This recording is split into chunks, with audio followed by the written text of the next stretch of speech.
দেখো তো বৌদি, এই শাড়িটা পছন্দ কিনা, কালারটা কেমন হয়েছে। যাদের গায়ের রং ফর্সা তাদের পরলে কিন্তু বেশ ভালো মানাবে। নিয়ে নেব এই শাড়িটা, ঠিক করে বলো। হ্যাঁ, শাড়িটা তো দারুণ দেখতে আর রংটা সত্যিই খুব সুন্দর, কিন্তু দেখে মনে হচ্ছে শাড়িটার বেশ ভালোই দাম আছে। এত দামি শাড়ি নেওয়ার দরকার নেই রিয়া, বেকার টাকা নষ্ট করো না। এভাবে সুচেতার বড় ননদ রিয়া একটা শাড়ির দোকানে গিয়ে তার বৌদিকে ফোন করে দোকানের সব থেকে দামি শাড়িটা দেখায়। যেহেতু সুচেতার কালকেই জন্মদিন, তাই সে ভাবে হয়তো তার ননদ বৌদির জন্মদিন পার্টির জন্য শাড়ি কিনছে, কিন্তু বিষয়টা ঠিক সেরকম নয়। তুমি শাড়ির দাম নিয়ে চিন্তা করো না বৌদি, আমি সবসময় দামি শাড়ি পরতেই পছন্দ করি, কম দামি শাড়ি আমি পরি না। কালকে আমার একটা বান্ধবীর জন্মদিনের পার্টি আছে, তাই আমি এই শাড়িটা পরবো। ঠিক আছে বৌদি, থ্যাংক ইউ এত সুন্দর শাড়ি চুজ করে দেওয়ার জন্য।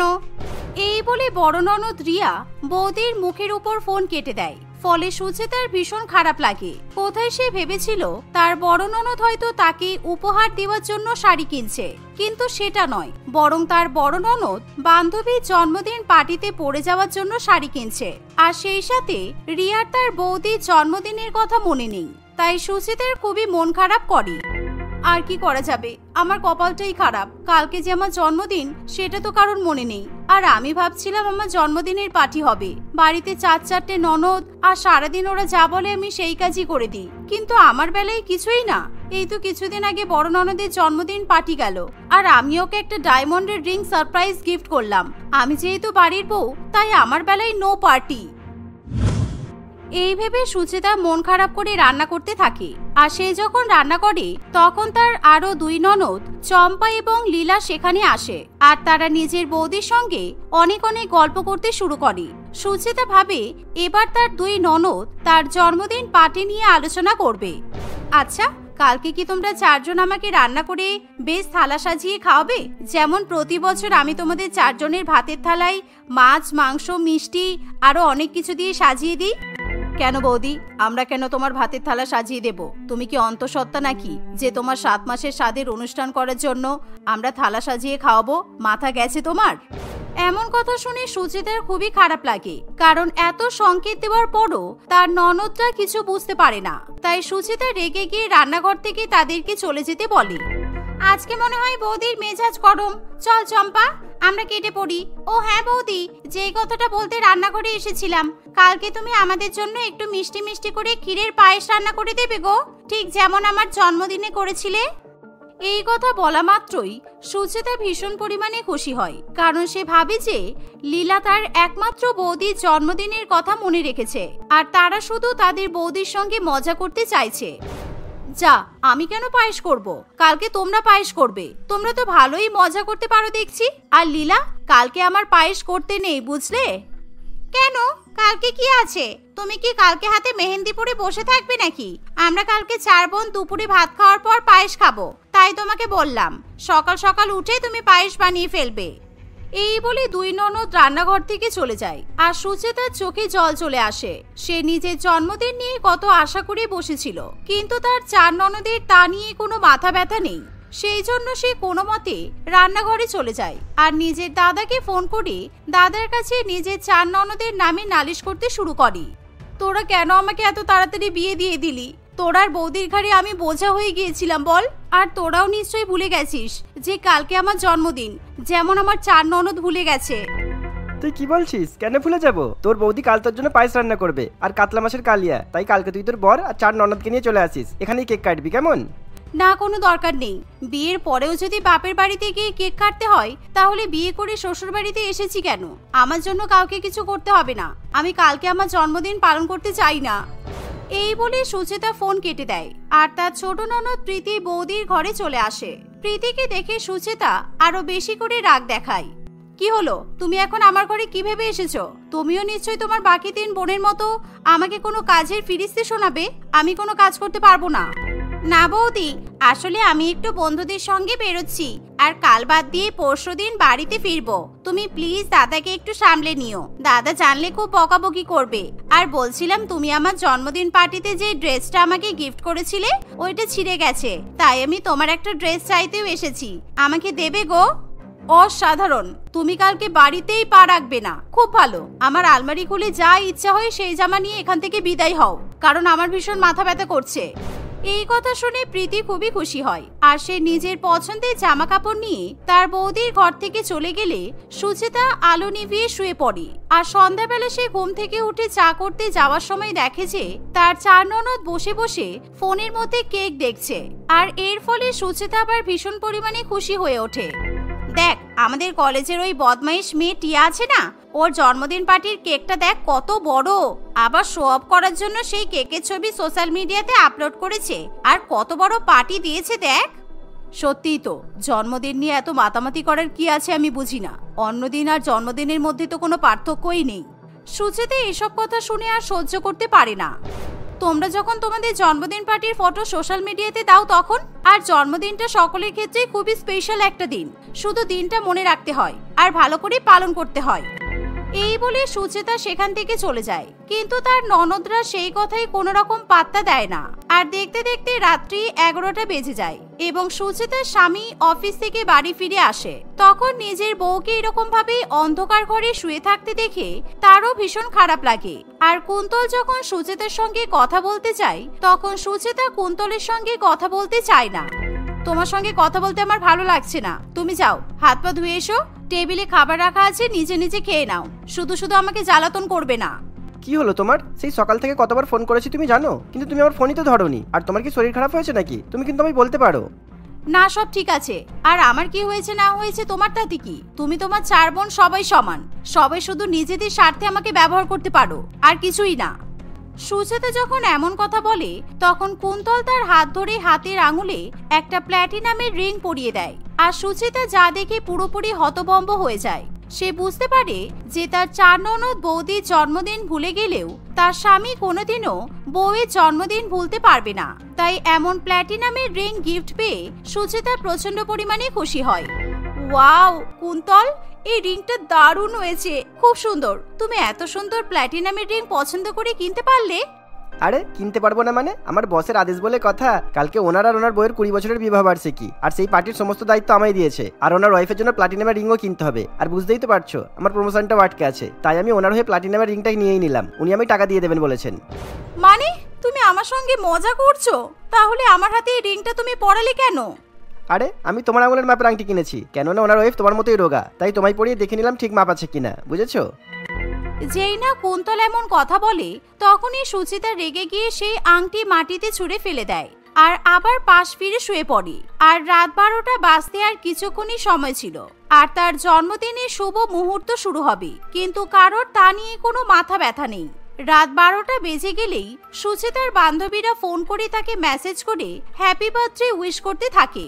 কিন্তু সুচিতার স্বামী এবং 4 ননদ নাকে সর্ষের তেল দিয়ে ঘুমায়, কিন্তু সারা রাত সুচিতার ঘুম আসে না। পরের দিন সকালবেলা উঠে সে ঠিক করে, আমি কাউকে না জানিয়ে আজকে বাড়ি থেকে বেরিয়ে যাব। কারোর যখন আমার জন্মদিন মনে নেই তখন আমার এই বাড়িতে আর থেকেও কোনো লাভ নেই। আমি কিছুতেই আর এখানে থাকবো না, আমার কোনো পার্টিরও প্রয়োজন নেই। এই বলে সুচেতা যখন বাড়ি থেকে বেরোতে যাবে তখন তার 4 ননদ তাকে আটকায়।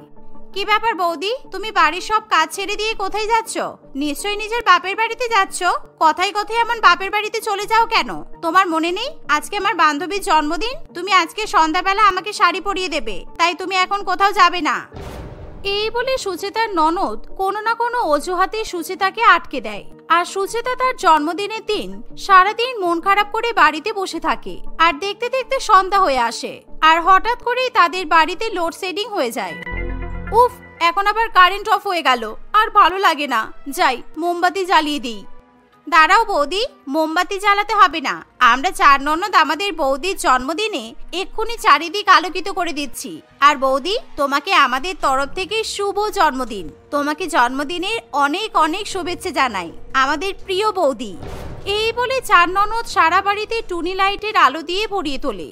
সুচেতা বুঝতেই পারে না যে দুপুরবেলা যখন সে ঘুমাচ্ছিল তখন তার 4 ননদ সারা বাড়ি সাজিয়ে তুলেছে, আর তার একটা বড় 4 তলা কেক পর্যন্ত নিয়ে এসেছে। বাড়ির চারপাশে বেলুন দিয়ে সাজানো এত সুন্দর আয়োজন দেখে সুচেতা নিজের চোখে বিশ্বাস করতে পারে না, আর সে আনন্দে কেঁদে ফেলে। তোমাদের মনে আছে আজকে আমার জন্মদিন? আমি তো ভাবতেই পারছি না। সত্যি বলতে কালকে পর্যন্ত আমাদের মনে ছিল না, কিন্তু আজকে সকালে উঠে ফেসবুক আমাদের মনে করিয়ে দিয়েছে, কারণ তুমি আমাদের মিউচুয়াল ফ্রেন্ড। আর নোটিফিকেশন এসেছে, আর আমাদের কাছে নোটিফিকেশন এসেছে আজকে তোমার জন্মদিন। তাই প্রীতিও তাড়াতাড়ি করে বাড়ি ফিরে এসেছে, আর দাদাও অফিস থেকে চলে এসেছে। আমাদের সকলের তরফ থেকে সরি বৌদি, তুমি আমাদের জন্য এত কিছু করো, আর তোমার এই স্পেশাল দিনটা আমরা ভুলে গেছি। কিন্তু তুমি চিন্তা করো না, এখন তোমার জন্য অনেক সারপ্রাইজ আছে।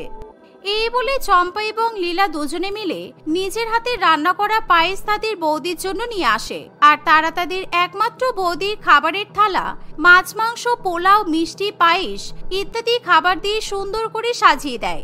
আর রিয়া নিজের জন্য যে দামি শাড়ি কিনেছিল সেটাও সে তার বৌদিকে উপহার হিসেবে দিয়ে দেয়। আর প্রীতি তার বৌদির জন্মদিন উপলক্ষে অনেক অনেক চকলেট নিয়ে আসে।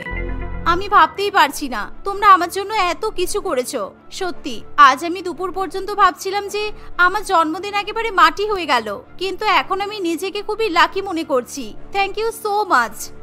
শুধু আমার 4 বোনকে থ্যাংক ইউ বললে হবে? আমিও তোমার জন্য ঠিক আমার বসের বউয়ের মতো আর একটা প্লাটিনাম রিং নিয়ে এসেছি, দেখো তো পছন্দ হয়েছে কিনা।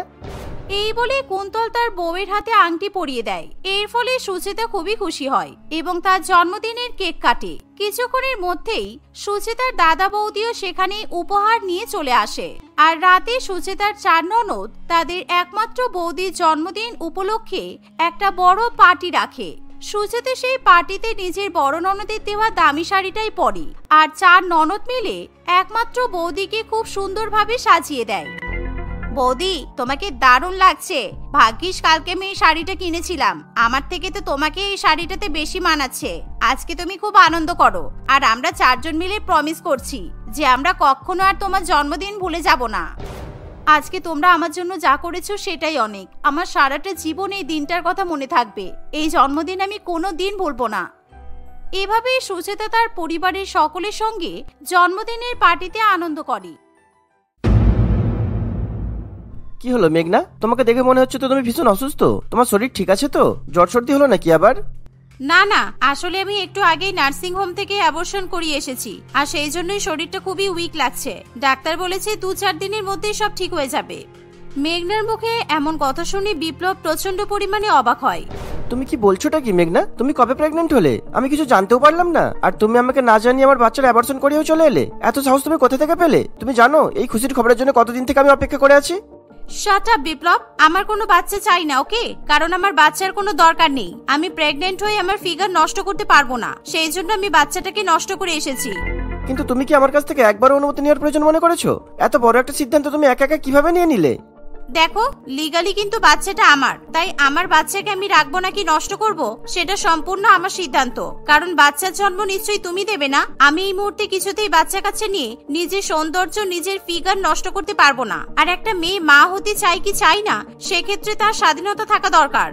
মেঘনার কথা শুনে বিপ্লবের আর কিছু বলার থাকে না। বিপ্লব মনে মনে প্রচন্ড পরিমাণে কষ্ট পায়। অন্যদিকে মেঘনা এবং বিপ্লবের সব কথা শুনে ফেলে তাদের বাড়ির কাজের মেয়ে সঙ্গীতা। মেঘনার কথা শুনে সঙ্গীতার খুবই খারাপ লাগে। সে মনে মনে ভাবে, হে উপরওয়ালা, জানি না তুমি কবে আমার শূন্য কোল ভরে দেবে। আমি কতদিন ধরে একটা বাচ্চার জন্য অপেক্ষা করছি, কিন্তু তুমি আমার প্রার্থনা কিছুতেই শুনছো না। আর এদিকে যারা বাচ্চা চাই না, তুমি তাদের গর্ভে সন্তান দিচ্ছ।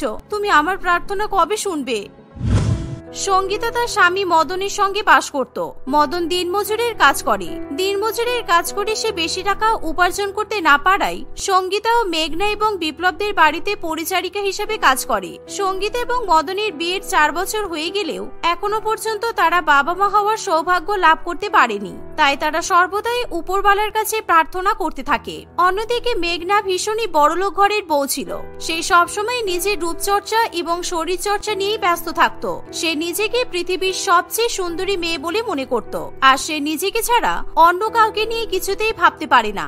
এমনকি সে কখনো মাও হতে চায় না। তাই সে প্রেগনেন্ট হওয়া সত্ত্বেও তার স্বামীকে কিছু না জানিয়েই অ্যাবর্শন করিয়ে নেয়। এভাবেই দেখতে দেখতে কিছুদিন কাটে। একদিন মেঘনা যখন জিমে এক্সারসাইজ করতে থাকে, তখনই হঠাৎ করে সে মাথা ঘুরে পড়ে যায়।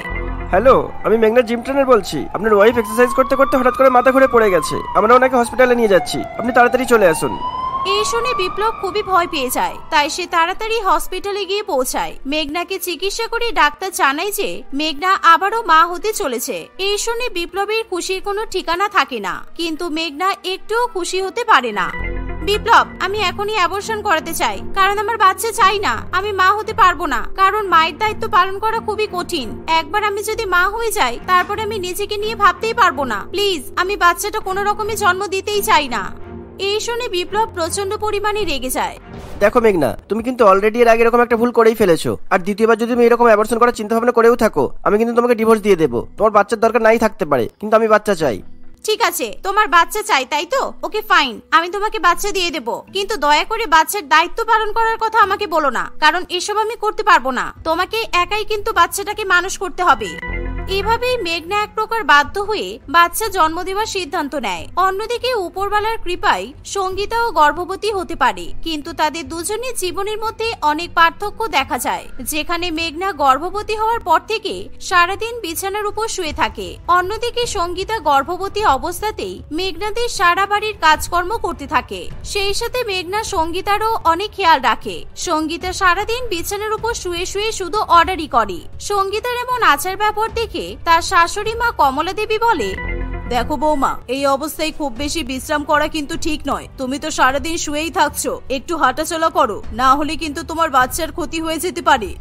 আপনি চুপ করুন। প্রেগনেন্ট আমি নাকি আপনি? তাই আমার কষ্ট আমি ছাড়া আর কেউ বুঝবে না। আর আজকে আমাকে প্রেগনেন্ট হয়ে ঘরে বসে থাকতে হচ্ছে শুধুমাত্র আপনার জন্য। আপনার তো ঠাম্মি হবার খুব শখ, তাই না? জানি না আপনি 3-4টে বাচ্চার কিভাবে জন্ম দিয়েছেন, সেই জন্য এখন 50 বছর বয়সেই আপনাকে দেখে 80 বছরের বুড়ি বলে মনে হয়। নিজের শাশুড়ি মায়ের সঙ্গে এরকম বাজে ব্যবহার করতে দেখে সঙ্গীতা খুবই অবাক হয়, আর সে মনে মনে ভাবে তারও যদি শাশুড়ি মা থাকতো নিশ্চয়ই এরকম ভাবেই তার খেয়াল রাখতো। দেখতে দেখতে 9 মাস কেটে যায়। একদিকে সঙ্গীতার সরকারি হাসপাতালে নর্মাল ডেলিভারি হয়, আর সে একটা মেয়ে সন্তানের জন্ম দেয়। এই দেখে সঙ্গীত এবং বিপ্লব প্রচন্ড পরিমাণে খুশি হয়। তারা দুজনে আনন্দে আত্মহারা হয়ে ওঠে। তারা পাড়া প্রতিবেশী আত্মীয় স্বজন সকলকে মিষ্টিমুখ করায়। অন্যদিকে মেঘনা শহরের সবচেয়ে বড় নার্সিং হোমে সি সেকশনের মাধ্যমে একটি ছেলের জন্ম দেয়। এর ফলে বিপ্লব খুশি হলেও মেঘনা একটুও খুশি হতে পারে না। এই নাও তোমার বাচ্চা, এবার তুমি খুশি তো? তুমি বাবা হতে পেরেছো। আশা করছি তোমার মনের ইচ্ছেটা পূরণ করতে পেরেছি। আর দ্বিতীয়বার আমাকে মা হওয়ার কথা বলবে না। এই ফার্স্ট আর এটাই লাস্ট, ওকে? 2-4 দিনের মধ্যেই মেঘনা নার্সিং হোম থেকে বাড়িতে ফিরে আসে, কিন্তু সে কোনোভাবেই তার বাচ্চার কোনো রকমের খেয়াল রাখে না। তার ছেলে যখনই কাঁদে সে প্রচন্ড পরিমাণে বিরক্ত বোধ করে। আরে দূর, শান্তিতে আমাকে একটু রিলস ভিডিও বানাতেই দিচ্ছে না। এমনিতেই 9 মাস আমার পেটে ছিল বলে আমি তেমন একটা রিলস ভিডিও বানাতে পারিনি। ভাবলাম এবার হয়তো শান্তিতে রিলস করতে পারবো, কিন্তু সারাদিন ভ্যা ভ্যা করে কাঁদলে বাড়িতে টেকা মুশকিল হয়ে যাবে যে। এই চুপ কর বেয়াদব। মেঘনা, তুমি এইটুকু একটা বাচ্চা ছেলেকে এইভাবে বকাবকি করলে? ও তো এখন কিছুই বোঝে না। আমার মনে হয় পল্টুর খিদে পেয়েছে, তুমি পল্টুকে দুধ খাইয়ে দাও, তারপর আমি না হয় পল্টুকে নিয়ে খেলবো। না, আমি আর কিছুতেই একে দুধ খাওয়াতে পারবো না, কারণ এমনিতেই মা হওয়ার পর আমার ফিগারটা অনেকটাই নষ্ট হয়ে গেছে।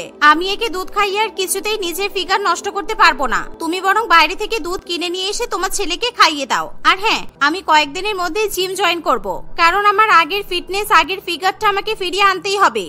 কিন্তু মেঘনা, তুমি এখনই জিম জয়েন করলে কিভাবে হবে? মাত্র 2-3 মাস আগেই তো তোমার সি সেকশন ডেলিভারি হয়েছে। এই মুহূর্তে জিম করা কিন্তু উচিত হবে না। আর তাছাড়া তুমি বাড়িতে না থাকলে আমাদের পল্টুর কে খেয়াল রাখবে? কেন? পল্টুর খেয়াল রাখার জন্য পল্টুর বাবা আছে তো। তোমার তো বাবা হওয়ার খুব শখ ছিল, তাই না? নাও, এবার বাবার দায়িত্ব পালন করো। আমি তো আগেই বলে দিয়েছিলাম আমি মায়ের কোনো দায়িত্ব পালন করতে পারবো না। এসব আমার ভালো লাগে না। এই বলে মেঘনা সেখান থেকে চলে যায়। অন্যদিকে সঙ্গীতা তার বাচ্চার খুবই আদর যত্ন করে, তাকে সময় মতো দুধ খাওয়ায়, আবার সময় মতো নিজের মেয়ে বাবলির তেল মালিশও করে। একদিন বাবলিকে কাঁদতে দেখে সঙ্গীতা বলে, আহারে, আমার বাচ্চাটার খিদে পেয়েছে, এসো সোনামা, আমি তোমাকে দুধ খাইয়ে দিই, এসো। সঙ্গীতা, আমরা তো এখন বাবলিকে বাজার থেকে দুধ কিনে নিয়ে এসে খাওয়াতে পারি, কেননা বাবলি বারে বারে দুধ খাওয়ার জন্য তোমাকে বিরক্ত করে। আমার মনে হয় বাবলির পেট ভরছে না। তুমি কি পাগল হয়ে গেছো? বাচ্চা মায়ের কাছে দুধ খেতে চাইছে, এতে মা কখনোই বিরক্ত হতে পারে না। আর আমি কিছুতেই আমার মেয়েকে বাইরের কোনো দুধ খাওয়াতে পারবো না, কারণ মায়ের দুধ বাচ্চার পক্ষে ভীষণ উপকারী। আচ্ছা বলছি, তেল শেষ হয়ে গেছে, কিন্তু তুমি তেল নিয়ে এসো। বাবলিকে দুধ খাওয়ানোর পর আমি তেল মালিশ করব। এভাবেই দেখতে দেখতে আরো 1 মাস কাটে। মেঘনা আর কোনো চিন্তা না করে আবার জিম জয়েন করে। সে আগের মতো নিজের ফিগার ফিরিয়ে নিয়ে আসার জন্য অনেকক্ষণ ধরে জিমে সময় কাটায়। এমনকি সে রোগা হওয়ার জন্য ডায়েটও করতে শুরু করে। অন্যদিকে সঙ্গীতা আবার মেঘনাদের বাড়িতে কাজ করতে চলে আসে। মেঘনার সাথে করে তার বাচ্চা মেয়েকেও কাজের বাড়িতে নিয়ে আসে। মেঘনা তার বাচ্চা মেয়েকে একপাশে শুইয়ে দিয়ে কাজ করতে শুরু করে। সঙ্গীতা, তুই তোর বাচ্চা মেয়েকে সঙ্গে নিয়েই কাজ করতে চলে এসেছিস, কিন্তু তোর বাচ্চা তো এখন অনেক ছোট। এই ছোট বাচ্চা মেয়েকে নিয়ে তুই কিভাবে কাজ করবি বলতো? তুই তো আরো কয়েক মাস ছুটি নিতে পারতিস। আমি না হয় কয়েক মাসের জন্য অন্য কাজের মেয়েকে দেখে নিতাম। না না মেম সাহেব, আমার কোনো অসুবিধা হবে না, কারণ আমি আমার মেয়ের ছোট বড় সমস্ত ইচ্ছেগুলো পূরণ করতে চাই। তাই এখন থেকে আমি আর আমার স্বামী দুজনে মিলে টাকা জমাবো, যাতে আমরা আমাদের মেয়েকে মানুষের মতো মানুষ করতে পারি। আমি লোকের বাড়িতে কাজ করছি ঠিকই, কিন্তু আমার মেয়েকে যাতে লোকের বাড়িতে কখনোই কাজ করতে না হয়, আমরা সেই চেষ্টাই করছি। সঙ্গীতার কথা শুনে কমলা দেবীর খুবই ভালো লাগে। সে তখন মনে মনে তার মডার্ন বড়লোক বৌমার কথা চিন্তা করে। মেঘনা কিছুতেই তার বাচ্চা ছেলেকে সহ্য করতে পারে না। সে যখনই বাইরে থেকে আসে আর নিজের ছেলেকে কাঁদতে দেখে, তখনই সে প্রচন্ড পরিমাণে চটে যায়। তোর বাবা, আমার আর এই বাড়িতে থাকতে ইচ্ছাই করে না। সারাদিন এই বাচ্চাটা ঢোলের মতো বাজতেই থাকে। এই, তুই বোবা হয়ে জন্ম নিতে পারতিস, তাহলে তোর মুখ থেকে কোনো শব্দই বেরোতো না, আর আমি অন্তত শান্তিতে থাকতে পারতাম। এই বলে মেঘনা তার বাচ্চা ছেলেকে নিজের শাশুড়ি মায়ের কাছে নিয়ে যায়। এই যে ঠাম্মি, আপনার নাতিকে সামলান, আমি প্রচন্ড টায়ার্ড, আমি এখন ঘুমাবো। এই বলে মেঘনা তার ছেলেকে নিজের শাশুড়ি মায়ের কাছে দিয়ে নিজের ঘরে গিয়ে শুয়ে পড়ে। আসলে কমলা দেবী নিজেই সবসময় অসুস্থ থাকতো। সে ডায়াবেটিসের পেশেন্ট ছিল, তাই সে তার হাতে পায়ে সবসময় যন্ত্রণা অনুভব করত। সবসময় পল্টুকে সামলানো তার পক্ষে খুবই কঠিন হয়ে পড়তো। এভাবেই দেখতে দেখতে কিছুদিন কাটে। মেঘনা পল্টুর ঠিক মতো খেয়াল না করায় আর পল্টুকে সময় মতো তেল মালিশ না করায় পল্টুর কোন রকম ভাবে বিকাশ হয় না। এই দেখে বিপ্লব প্রচন্ড পরিমাণে চিন্তায় পড়ে। তাই একদিন বিপ্লব পল্টুকে নিয়ে ডাক্তার দেখাতে যায়। দেখুন, আপনাদের ছেলের গ্রোথ কিন্তু পড়ে পড়ে স্থগিত হয়ে গেছে। বাচ্চাটার কোনো রকম ভাবে বিকাশ হচ্ছে না। বাচ্চাটা ঠিক মতো খাবার পাচ্ছে না। আপনার বাচ্চা ভীষণ দুর্বল। আর হ্যাঁ, এখন কিন্তু একে তেল মালিশ করার দরকার, তা না হলে কিন্তু আপনার বাচ্চা পঙ্গু পর্যন্ত হয়ে যেতে পারে। ডাক্তারবাবুর মুখে এই কথা শুনে বিপ্লব প্রচন্ড পরিমাণে অবাক হয়। সে পল্টুকে নিয়ে মন খারাপ করে বাড়িতে ফিরে আসে। ওফো, এই তো একটু আগেই বাচ্চাটাকে বাইরে নিয়ে গেলে, এত তাড়াতাড়ি আবার চলে আসলে? এখনো তো কান্না শুরু করবে, আর কিছুতেই থামবে না। অসহ্য একেবারে, কিছুতেই ভালো লাগে না। এই শুনে বিপ্লব মেঘনার গালে ঠাস করে একটা চড় মারে। তুমি মা নাকি ডাইনি বলো তো? তোমার মধ্যে মায়ের তো কোনো রকমেরই বৈশিষ্ট্য নেই। তোমার মতো বাজে মহিলার সঙ্গে আমি কিছুতেই সংসার করতে পারবো না। তোমার জন্য আমার ছেলে পঙ্গু হতে চলেছে, আর তুমি এখনো পর্যন্ত নিজেকে নিয়ে ব্যস্ত। যাও, তুমি এই বাড়ি থেকে বেরিয়ে যাও, তারপর যত ইচ্ছে নিজেকে নিয়ে চিন্তা করো। আমি দরকার পড়লে দ্বিতীয় বিয়ে করবো, যাতে আমি আমার ছেলেটাকে একটা ভালো মা দিতে পারি। বিপ্লবের মুখে এমন কথা শুনে মেঘনা প্রচন্ড পরিমাণে ভয় পেয়ে যায়। আমাকে ক্ষমা করে দাও বিপ্লব, আমার ভুল হয়ে গেছে। আমি এতদিন পর্যন্ত নিজের সৌন্দর্যের অহংকারে ডুবেছিলাম। আমি মনে করতাম মা হওয়ার পর আমি নিশ্চয়ই দেখতে খারাপ হয়ে যাব, কিন্তু আমি আমার বাচ্চাটার কথা একবারও ভেবে দেখিনি। আমার জন্য আমার বাচ্চা পঙ্গু হয়ে যাবে, এটা আমি কখনোই হতে দেব না। আমাকে ক্ষমা করে দাও বিপ্লব, দয়া করে আমাকে তুমি ছেড়ে দিও না। তখন সেখানে সঙ্গীতা এসে বলে, ম্যাডাম, এখনো কিন্তু বেশি দেরি হয়নি। আপনি এখন থেকে আপনার ছেলের খেয়াল রাখা শুরু করুন। সময় মতো দুধ খাওয়ান আর সময় মতো তেল মালিশ করুন। আপনি যদি বলেন আমি তেল মালিশ করাটা আপনাকে শিখিয়ে দেব। আসলে ম্যাডাম, বাচ্চাদের জন্য মায়ের ভালোবাসা মমতা ভীষণ প্রয়োজন, কারণ মায়ের জায়গাটা কেউ কখনো নিতে পারে না। এই শুনে মেঘনা খুবই লজ্জিত হয়ে পড়ে। মেঘনা সঙ্গীতার কাছ থেকে কিভাবে বাচ্চার খেয়াল রাখতে হয় সবকিছু শিখতে থাকে, এবং কিভাবে বাচ্চার তেল মালিশ করতে হয় সেটাও সঙ্গীতার কাছ থেকে সে শিখে ফেলে। ধীরে ধীরে মেঘনার মনে বাচ্চার প্রতি মায়া মমতার সৃষ্টি হয়। এখন মেঘনা তার ছেলের খুবই ভালো মতো খেয়াল রাখে, আর এক মুহূর্ত মেঘনা তার বাচ্চাকে ছাড়া থাকতেই পারে না।